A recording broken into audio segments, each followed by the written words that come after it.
glacier. So there can be regions where snow is falling down, and that can be in regions of mountains, and there now a glacier can form. There can be a little high plateau of a mountain or something, and then snow accumulates on it, and more snow is falling down onto it from a little higher peak of the mountain, the Bergschrund, and where it goes down, it presses in and makes a rotational slip, and through abrasion and erosion it creates a deeper hollow area. And when it's going over the lip then down, and as a glacier it is going then down, even lower is the snow line, so the region where permanently is snow, even lower is now the glacier ice flowing slowly down, very slowly, only a meter a day or something.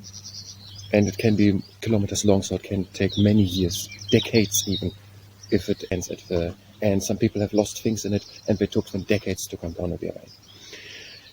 And there they can form, and they can make erosion to the mountain, they can make plugging, they can freeze onto a rock, and when the glacier moves and rips it up, and where the rock can scratch over the ground, making abrasion to the ground, and also freeze and fall. Some water can come into a crack, and when water is freezing, is changing the state from being liquid to frozen, it is expanding and cracking then the rock.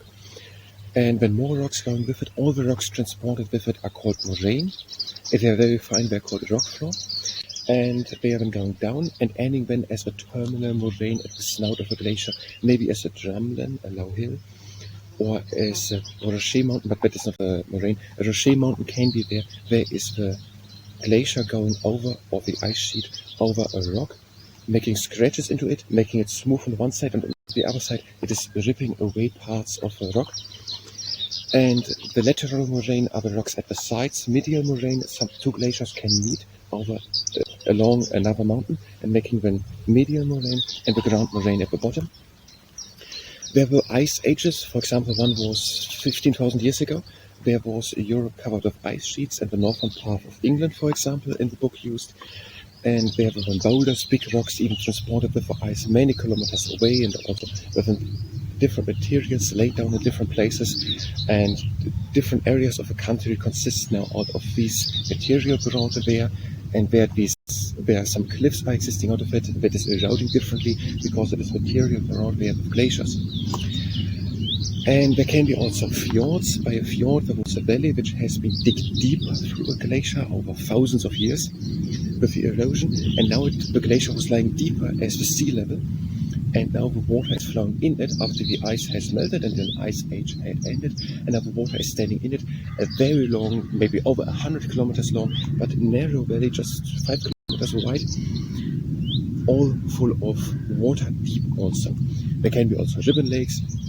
There's water standing in such a valley, and the moraine, all the rock material, are lying next to it, a very long but very narrow lake. So all the glaciers starting from the quarry, where now, after the glacier has melted, a tarn lake can be in, maybe separated the two sides of the mountain, if the mountain has two glaciers through a reed, and there the glaciers going down there into the valleys. The better glaciers. According to Geography by Jane Ferretti and Brian Gressley, on the pages 22, 23, 24, and 25. The positions and views expressed are the ones of the source and don't necessarily align with my own or with the ones of the entity spoken.